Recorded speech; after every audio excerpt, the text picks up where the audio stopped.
Bonjour à tous, vous êtes bien sur les ondes françaises de Radio Taïwan International.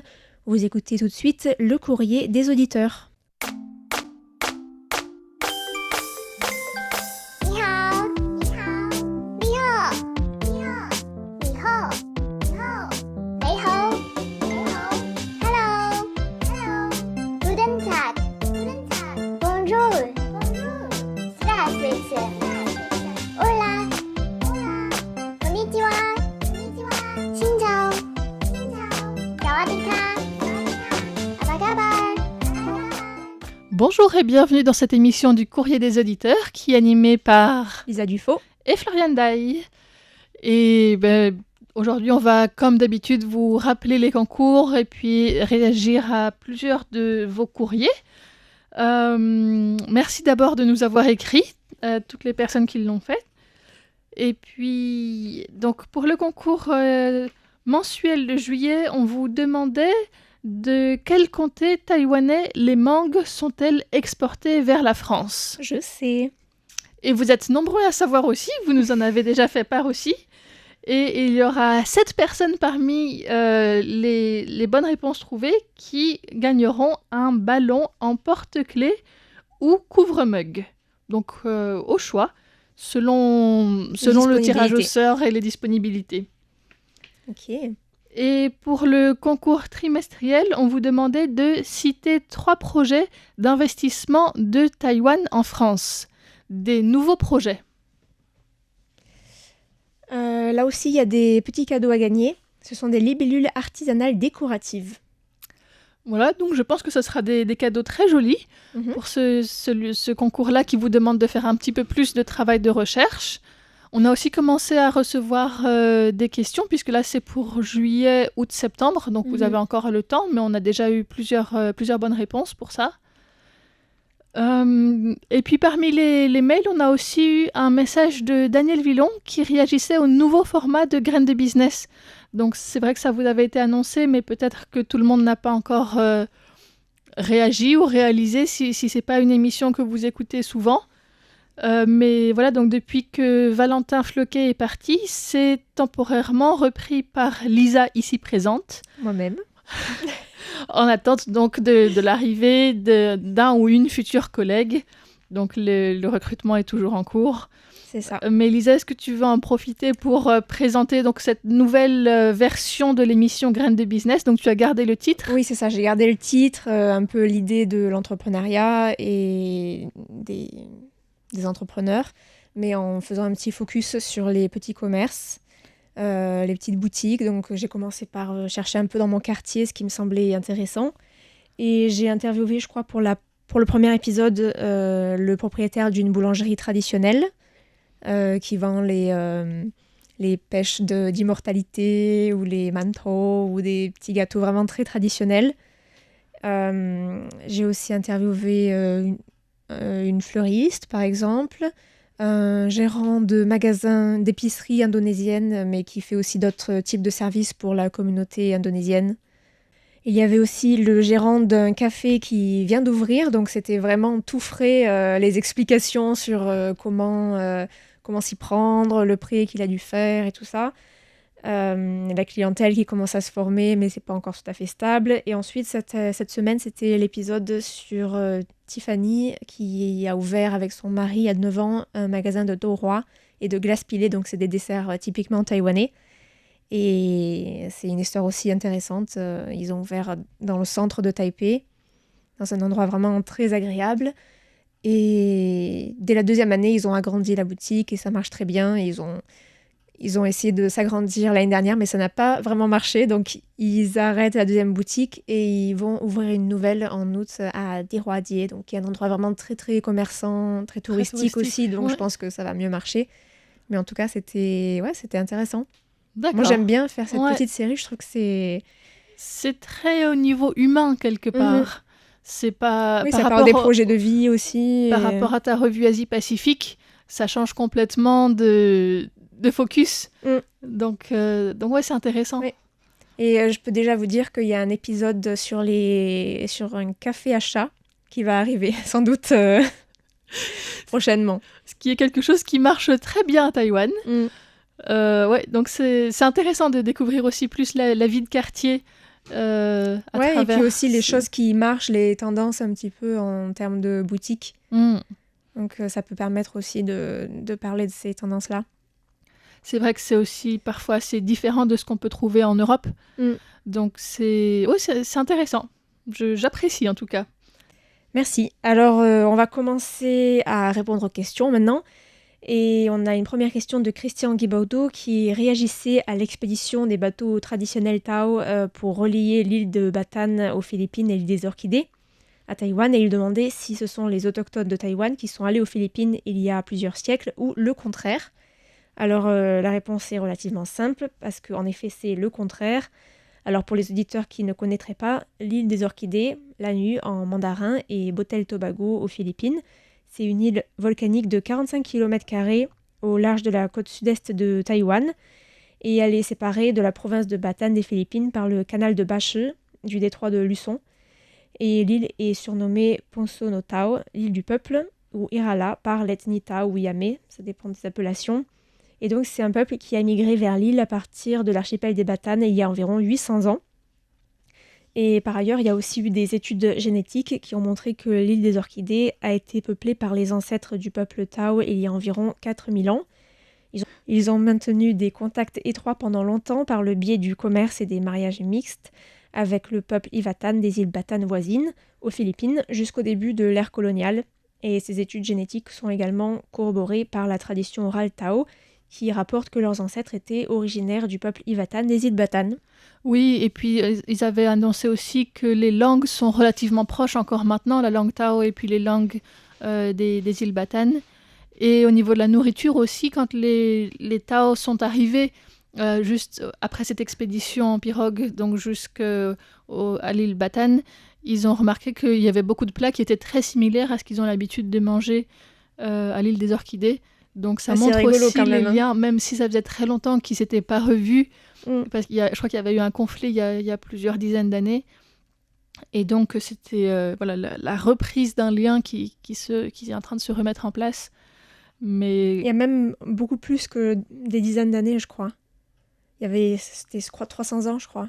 Ok, 300 ou 400 ans. C'est possible que c'était ça, ouais. Et du coup, il y avait un tabou sur le fait de retraverser la mer et de faire ce voyage-là. Et en fait, je pense qu'aujourd'hui, tout le monde a oublié quel était le différent. Donc le voyage a été entrepris et puis ça s'est très bien passé. Bon, ça a très bien passé. Il y a eu des petits couacs quand même. Le bateau a été remorqué sur une bonne partie du trajet, mais... Je veux dire, tout le monde s'est bien entendu sur le bateau. C'est ça le principal. Sur le bateau, oui, en tout cas, ils ont envie de continuer avec ce projet-là. Ils étaient très contents que ça ait pu se réaliser. Oui, au niveau technique, il y a encore des améliorations à faire. Et bon, puis après, en même temps, si ça n'a pas été fait pendant plusieurs centaines d'années...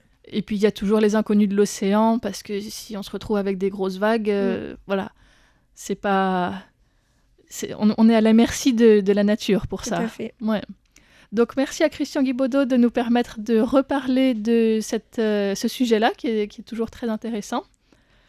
On va changer complètement avec 2 questions de Jacques Augustin qui se recoupent un petit peu, même si pas forcément à première vue. Mais la première il nous demandait si les Taïwanais sont sensibles à la voyance et à l'astrologie. Et la deuxième, c'est s'il est possible de modifier ses noms et prénoms auprès de l'état civil à Taïwan. Et si c'est payant.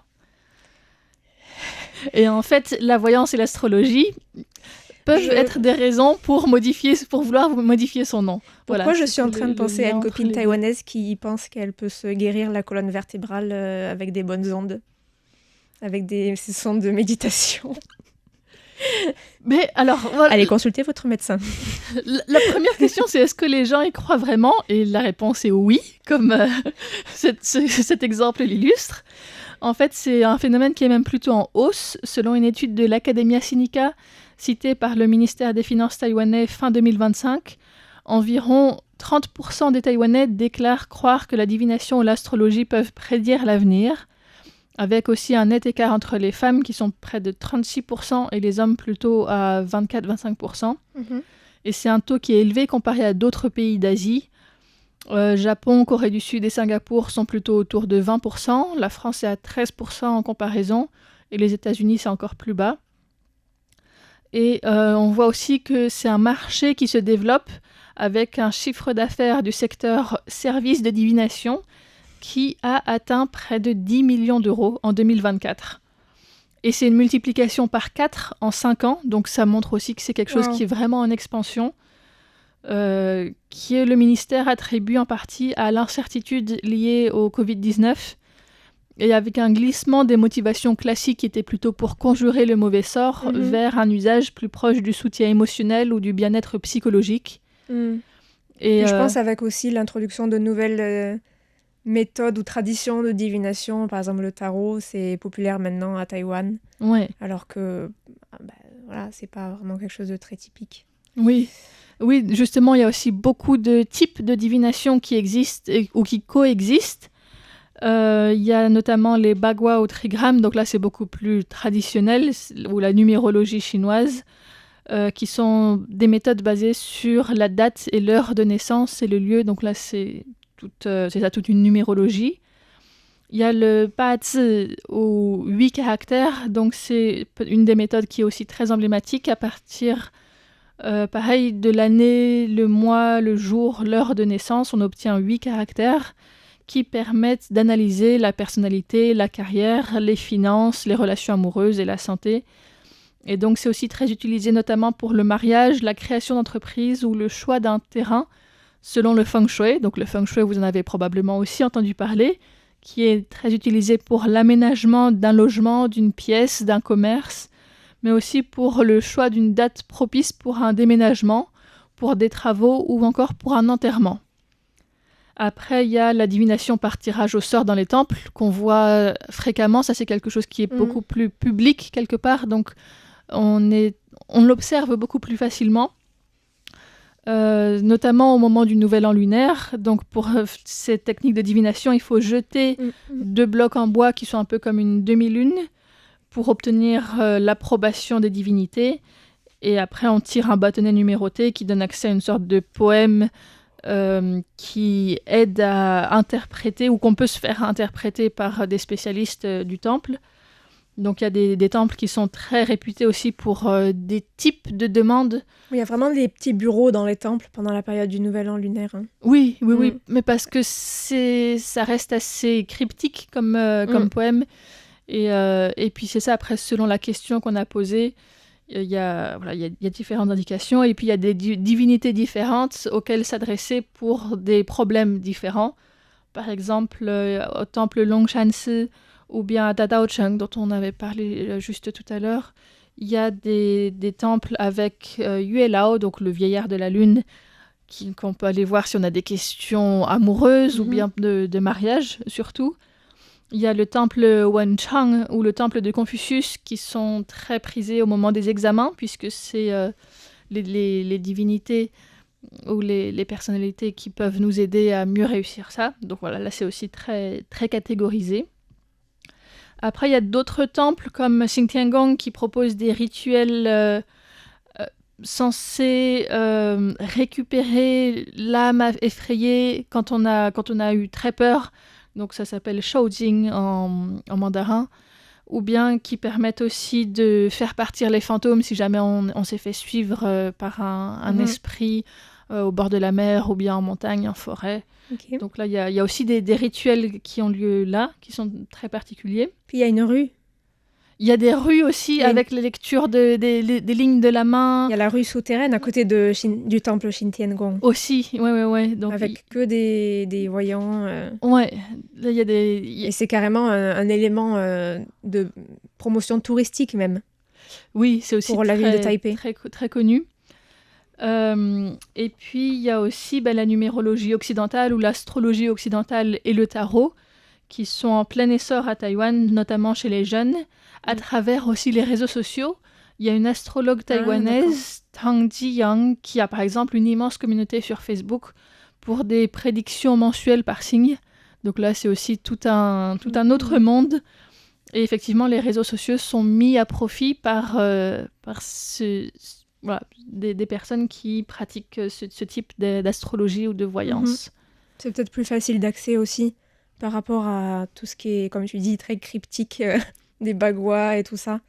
Oui, et puis il y a aussi après de plus en plus de personnes qui font appel à du tarot en version intelligence artificielle avec des chatbots qui sont dédiés à la lecture des cartes. C'est en fait Waouh. qui sont le signe d'une hybridation aussi du numérique avec ces pratiques. Et donc là, c'est aussi un monde complètement nouveau dont j'ignorais l'existence avant de faire des recherches pour répondre à cette question. Et moi, jusqu'à maintenant. Mais ça, c'est aussi quelque chose qui est probablement en plein essor avec le développement de l'intelligence artificielle. Les voyants vont être au chômage, quoi. Alors, je pense que c'est un public différent aussi, puisque les voyants vont proposer quelque chose de beaucoup plus personnalisé, Oui, beaucoup bien plus sûr. professionnel, alors que tout ce qui est intelligence artificielle, c'est très souvent gratuit ou un prix beaucoup plus modéré, mais on est moins sûr, je pense, de la qualité. Bon, voilà, je sais pas. Il faudrait interroger les personnes qui pratiquent ça ou qui y font appel. Mais pour avoir une idée aussi un peu de la fréquence des pratiques de voyance, il y a une enquête qui est plus ancienne pour ça, c'est 2012, mais qui est encore citée maintenant, qui avait trouvé que 74% des actifs interrogés avaient déjà eu recours à la divination. Les actifs, tu veux dire de... Des personnes interrogées, pardon. D'accord. Donc 82% de ceux-là dans les 3 derniers mois seulement. Donc ça prouve que c'est pas D'accord. quelque chose qui est si ponctuel, mais plutôt une pratique récurrente pour Ok. beaucoup. Bah, déjà, rien que pour trouver le nom des enfants, tu vas une Oui. fois... Enfin, les Taïwanais vont une fois... Ouais. Après, Consulter le nom quelqu'un des enfants, pour, c'est quelque chose qui est ponctuel. Oui. Mais souvent, c'est plutôt soit des difficultés professionnelles, soit des soucis sentimentaux, soit le désir de connaître ses perspectives à court terme. Ou alors des soucis de santé répétés, Ouais. des choses comme ça. C'était les motifs pour aller consulter les plus fréquemment cités, en tout cas. D'accord. Et puis, parfois, ils trouvaient aussi que des personnes qui souffraient de dépression se tournaient beaucoup moins vers la médecine que la religion et la divination pour faire face à ces problèmes. Donc là, c'est aussi un rôle de soutien psychologique informel qui a lieu là où le recours à la santé mentale ou la psychologie peut rester stigmatisé. C'est parfois plus accepté socialement, en fait, d'aller voir des voyants ou bien d'aller au temple plutôt que d'aller chez le psy. Là, c'était intéressant aussi de voir ça au niveau culturel. Et dans quelque chose de beaucoup plus récent, en janvier 2025, un site taïwanais basé sur l'analyse du volume de discussions sur les réseaux sociaux donne un croissement des méthodes de divination les plus utilisées, alors les plus fréquemment évoquées en tout cas. Ok. La première est, à ton avis, c'est quoi ? Les méthodes de divination les plus utilisées? Ouais, parmi tout ce qu'on avait cité tout à l'heure. Bah, il y avait quoi déjà? Bah, la divination dans les temples, peut-être? La divination dans les temples Je dirais la divination par les gens qui ont des petits stands dans la rue, ou alors le tarot, peut-être. Alors, le Allez, je tarot, lance ça c'est comme ça. le cinquième, pardon. Le plus discuté, c'est le feng shui. Ensuite... Ah, mais le feng shui? Ok, ça compte comme méthode de divination? Ouais. Ok. Ensuite, l'astrologie occidentale, c'est aussi très discuté. Le bazi, donc la méthode qui est utilisée, donc la numérologie selon la date de naissance. Ensuite, le tarot. Après, ce que tu disais, la lecture de la paume et du visage, donc les petits stands, et puis le tirage au sort dans les temples. Et après, il y a encore d'autres méthodes. Il n'y a pas de la lecture d'avenir dans les feuilles de thé oolong? Non, ça, c'est pas dans les méthodes les plus fréquemment citées. Alors là, c'est pas forcément ce qui est le plus pratiqué, mais c'est ce qui est le plus discuté sur les réseaux sociaux. En tout cas, voilà. Bon, remarque, il y a du café taïwanais maintenant. On vous renvoie à l'émission de Floriane.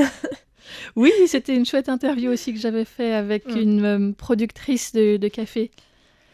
Et puis, il y a aussi des méthodes qui sont très spécifiques à certains métiers. Et là, j'avais envie de parler d'un outil qui est le mètre de Luban. Est-ce que tu as entendu parler de ça? Un outil? Un mètre, donc un mètre pour mesurer. Luban, Luban, c'est une divinité. D'accord. Non, je connais pas. Le dieu des charpentiers. D'accord. Et en fait, c'est un outil qui est emblématique de cette fusion entre les croyances et une technologie ou un milieu professionnel spécifique. Donc c'est un mètre ruban classique, mais qui a 4 rangées de graduations superposées. D'accord. Il y a le pied taïwanais traditionnel, il y a le centimètre, jusque-là tout va bien. Oui. Et après, il y a ce qui s'appelle le Wengongchi, donc le mètre des lettrés, on pourrait dire, qui est utilisé pour les objets du monde des vivants, les bâtiments, les meubles, les hôtels. Ok. Et puis le Dinglangchi, qui est utilisé pour le monde des morts, les tombes, les hôtels ancestraux. Oh, Et en fait, je connaissais c'est pas. sur la rangée, donc pour les vivants, il y a des cycles de 42,9 cm qui sont divisés en 8 caractères, donc de taille égale. Et chaque caractère porte un sens, donc il y a la richesse, la maladie, la séparation, la justice, la fonction officielle, le vol, la nuisance et la bonne, qui peut être la racine ou bien le capital plutôt. Et chaque caractère est ensuite subdivisé en 4 petites cases chacun. Et il y a des cases qui sont donc rouges et d'autres qui sont noires. Les chiffres rouges sont favorables et les chiffres noirs sont à éviter. Donc c'est assez complexe, mais c'est utilisé très concrètement pour la hauteur des tables, la largeur des portes, la hauteur des lits, la profondeur des bureaux. Et donc tous les menuisiers ou décorateurs d'intérieur utilisent ce mètre au quotidien Incroyable. pour éviter de tomber sur des mesures noires et privilégier les mesures rouges. C'est fou ça. Mais oui, J'ai jamais entendu parler, c'est fascinant. c'est Il faudrait aller tout un interviewer monde. un fabricant de meubles pour voir s'ils utilisent ça. Voilà, donc en tout cas, c'est très intéressant à découvrir comme monde et c'est toujours utilisé aujourd'hui. Et ça s'appelle comment, Luban? Luban Chi. Chi, c'est Luban Chi, un mètre pour mesurer et Luban, c'est le nom de la divinité. Et c'est toujours utilisé aujourd'hui. Il y a des sites de designers d'intérieur taïwanais qui en parlent vraiment comme d'un outil qu'on voit encore sur les chantiers, qui est vendu dans les magasins de matériaux de construction, avec aussi des applications mobiles dédiées pour les consulter sans avoir à posséder le mètre physique aussi, pour avoir les équivalences. Et donc, c'est aussi utilisé, par exemple, pour construire une tombe, pour que les mesures soient acceptables? Oui, c'est ça. Donc là, ce sera sur l'autre règle, donc pour D'accord. le Dinglanche. Donc il y a 2 catégories différentes pour les vivants et pour les morts. Mais un décorateur d'intérieur notait par exemple qu'il a parfois un client qui refuse de changer la disposition de ses meubles de bureau parce que la mesure ne tomberait pas sur le caractère guan, donc un des 8 caractères, donc ça doit changer d'une quarantaine de centimètres en fait, de D'accord. l'un au suivant, parce qu'il voulait absolument que ça corresponde à ce caractère-là. Et c'est vrai que tout ce qui est destiné aux vivants est, selon certains artisans, plus utilisé maintenant, alors qu'à l'origine, c'était plutôt tout ce qui était destiné aux morts, donc aux hôtels, aux temples et aux objets religieux qui étaient utilisés le plus avant. Donc il y a un transfert qui est en train de se passer un petit peu, mais ça reste quelque chose de très fréquent. Et c'est un exemple parmi d'autres, mais voilà, je voulais vous parler du mètre de Luban comme croyance ou comme intégration de certaines... Oui, c'est ça, type de voyance. C'est pas vraiment de la voyance, mais c'est vraiment des croyances religieuses qui s'appliquent au quotidien dans le mobilier dont Oui, un on peu n'est pas comme le feng shui, forcément quoi. conscient. Ouais, voilà. D'accord. Après, en ce qui concerne les noms et les prénoms, c'est aussi toute une branche de voyance, la science des noms, donc on appelle ça Xingming Xue. Et c'est une discipline à part entière qui mélange tradition et calcul numérologique. Donc on va prendre en compte le nombre de traits de chaque caractère choisi, leur agencement et puis la sonorité des caractères qui sont censés influencer la personnalité et le destin de l'enfant. Je pense que ça existe aussi, mais pas de la même façon. En France, quand on voit les prénoms qui peuvent influencer les destins aussi, on va dire tel prénom va plutôt avoir un caractère de tel ou tel type. Voilà. Quand on appelle quelqu'un Prudence, il peut y avoir un certain souhait qui est appliqué là-dessus. Ok, oui. Quand on l'appelle... C'est vraiment... ça me semble quand même mineur, je crois. Ouais. C'est quand même rare. En général, c'est plutôt... C'est peut-être beaucoup moins conscient ou moins lié à la voyance, parce que là, c'est vraiment quelque chose de très calculé pour les caractères chinois. Et puis, il y a aussi des associations de prénoms à des signes du zodiaque chinois, avec des caractères jugés compatibles avec l'animal de l'année plutôt que d'autres. Et beaucoup de parents, en fait, choisissent le nom après la naissance. Sur un acte de naissance taïwanais, par exemple, il n'y a pas forcément le nom de l'enfant qui est mis, ou il peut être rajouté quelques jours plus tard, parce que les parents vont aller consulter un maître en numérologie avec le moment de la naissance précis. Il faut lui fournir l'heure exacte. Et donc, ça guide aussi le choix des caractères des prénoms. Et c'est une pratique qui ne se limite pas à la naissance, puisqu'il y a des adultes qui sont parfois insatisfaits de leur vie professionnelle, sentimentale, financière, parfois de leur santé aussi, et qui estiment que changer leur prénom peut permettre de changer un peu leur vie. Et c'est une pratique qui est jugée efficace, autant par l'effet religieux, disons, ou, voilà, que par l'effet psychologique d'un nouveau départ avec un nouveau nom, qui est... voilà. C'est vrai que c'est beaucoup plus courant qu'en France de changer son nom, et beaucoup plus facile d'ailleurs. Voilà, et donc ça, on en arrive à cette deuxième question de Jacques Augustin. Ce qui est intéressant d'ailleurs, c'est que... Alors j'ai une copine taïwanaise qui a changé de nom. Elle a non seulement changé son nom chinois, mais aussi son nom anglais. Oui, alors le nom anglais, il est beaucoup moins...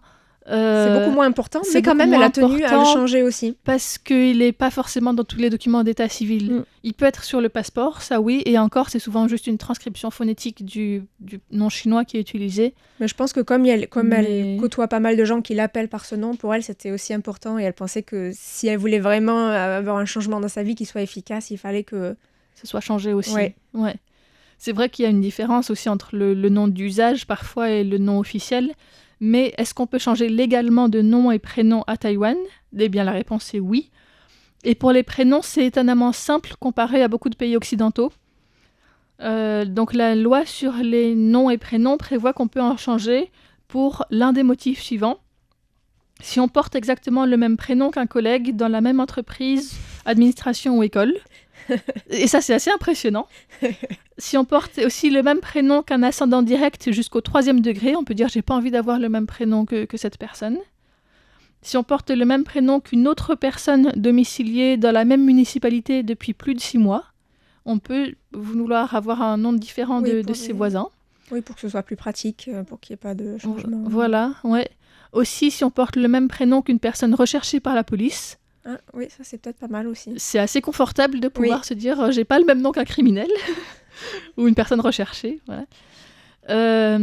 On peut aussi changer de prénom après avoir été reconnu ou bien avoir vu une reconnaissance de paternité annulée ou bien si on a été adopté ou si l'adoption a été annulée. D'accord. Et puis après, il y a un motif qui est un petit peu utilisé comme motif fourre-tout. C'est si on trouve que le sens est vulgaire ou de mauvais goût, ou si la translittération est trop longue, ou bien pour toute autre raison particulière. Et donc, ça ouvre la porte. Si le caractère est trop long à écrire, peut-être. Bon, j'ai pas trop compris ça. Je sais pas trop qu'est-ce qu'on pourrait trouver une translittération trop longue. Mais en tout cas, c'est vraiment une porte ouverte ça, à... Le fait qu'il y ait trop de traits ou... C'est possible, ouais. En tout cas, c'est possible aussi donc de changer de prénom donc pour des raisons de numérologie ou de chance grâce à ce motif-là, en sachant qu'il y a une limite légale du nombre de changements qu'on peut faire dans une vie. Donc pour les mineurs, c'est 1 fois, et dans sa vie globale, c'est 3 fois. Donc le deuxième changement ne peut avoir lieu qu'après la majorité. Et ces 3 fois, c'est seulement pour le dernier critère, donc si on trouve que le sens ne nous convient pas. Et les autres, c'est une seule fois.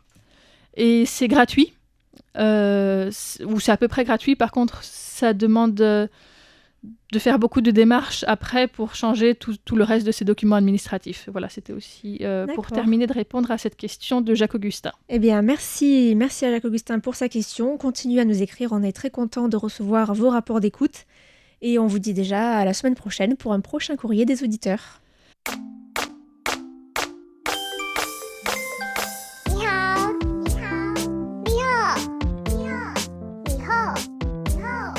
你好，Hello，Guten Tag。